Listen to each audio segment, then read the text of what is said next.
ιστορία των 47 Ρόνιν είναι ίσως η πιο γνωστή ιστορία πίστης, τιμής και εκδίκησης στην Ιαπωνία. Σε αυτό το βίντεο θα μάθεις πώς οι σαμουράι του Ντάιμιο Ασάνο Ναγκανόρι εκδικήθηκαν τον ατιμωτικό θάνατο του αφέντη τους και έγιναν σύμβολο του Μπουσίντο, του δρόμου του πολεμιστή.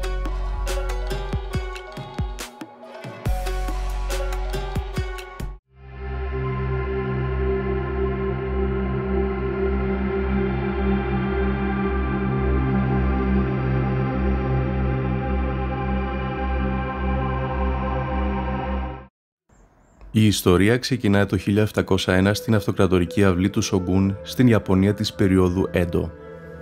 Ο νεαρός Ντάιμιο, δηλαδή ένας φεουδάρχης άρχοντας, με το όνομα Ασάνο Ναγκανόρι, ορίζεται υπεύθυνος για την υποδοχή ενός αυτοκρατορικού απεσταλμένου.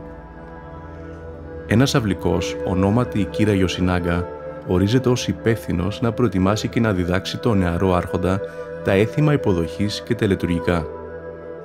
Όμως ο Κύρα προσβάλλει επανειλημμένα τον Ασάνο επειδή εκείνος δεν του προσφέρει ακριβά δώρα, κάτι σύνηθες τότε για να κερδίσει στην εύνοια σημαντικών αυλικών. Ο Κύρα προσβάλλει επανειλημμένα τον νεαρό άρχοντα και τον προκαλεί με την αλαζονική συμπεριφορά του.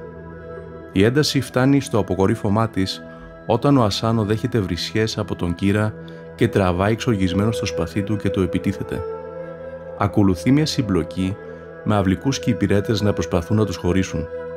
Ο Ασάνο τότε κυνήγησε με το σπαθί του τον Κύρα, ο οποίος τρέχοντας βρήκε καταφύγιο μέσα στα ανάκτορα. Κατά την συμπλοκή, ο Ασάνο προκάλεσε μερικά επιφανειακά τραύματα στον Κύρα με το σπαθί του. Παρότι ο Κύρα επιζεί με ελαφριά τραύματα, το έγκλημα του Ασάνο είναι βαρύ. Δεν επιτρέπεται βία εντός του παλατιού. Όποιος παραβεί τον κανόνα αυτό τιμωρείται με θάνατο. Ο Σογκούν, ο ανώτατος άρχοντας, διατάσσει τον Ασάνο να εκτελέσει σέπουκου, δηλαδή την κατά τα ιαπωνικά ήθη και έθιμα τελετουργική αυτοκτονία. Οι σαμουράι του γίνονται ρόνιν, πολεμιστές χωρίς αφέντη, ντροπιασμένοι από την κοινωνία. Μα δεν ξέχασαν. Ορκίστηκαν εκδίκηση. Ορκίστηκαν πίστη στον αφέντη τους Ασάνο Ναγκανόρι.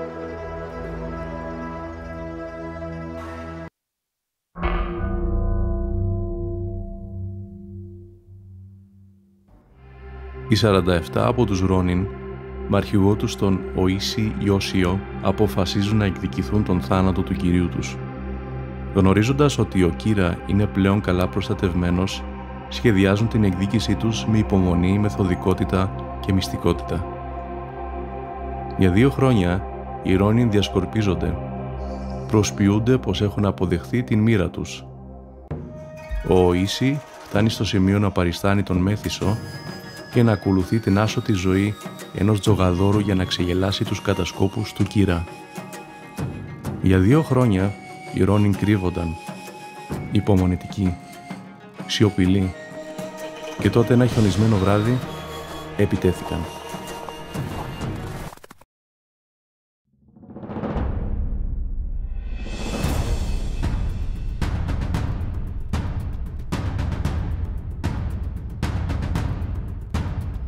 Ένα βράδυ στις 14 Δεκεμβρίου του 1702, οι 47 Ρόνιν επιτίθενται στην κατοικία του Κύρα στο Έντο. Η κατοικία του Κύρα είχε 2 εξόδους. Οι Ρόνιν για αυτό το λόγο χωρίστηκαν σε 2 ομάδες και επιτέθηκαν συγχρόνως από την κεντρική πύλη κάπου την πισινή πόρτα εξόδου, περικυκλώνοντας έτσι τον Κύρα και τους σωματοφύλακες του.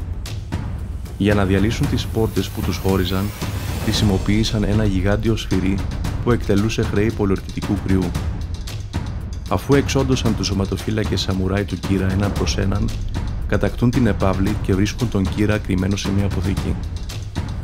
Του αφήνουν την επιλογή να πεθάνει με τιμή, να αυτοκτονήσει όπως έκανε ο Ασάνο.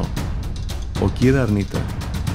Ένας από τους Ρόνιν με μια κίνηση του κόβει το κεφάλι με το σπαθί του πρώην κυρίου του. Η εκδίκηση είχε ολοκληρωθεί.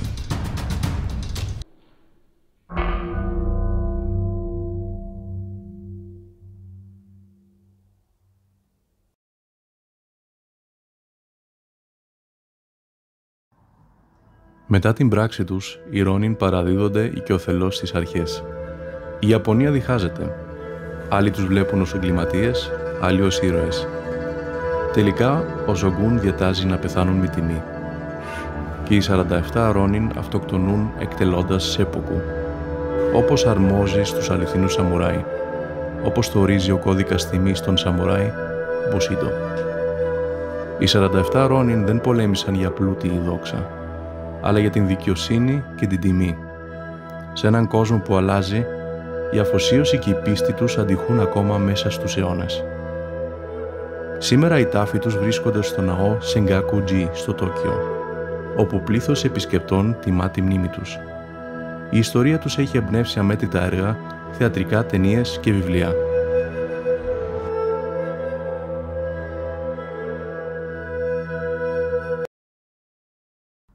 Αν σου άρεσε αυτή η ιστορία, κάνε like και subscribe. Ευχαριστώ πολύ.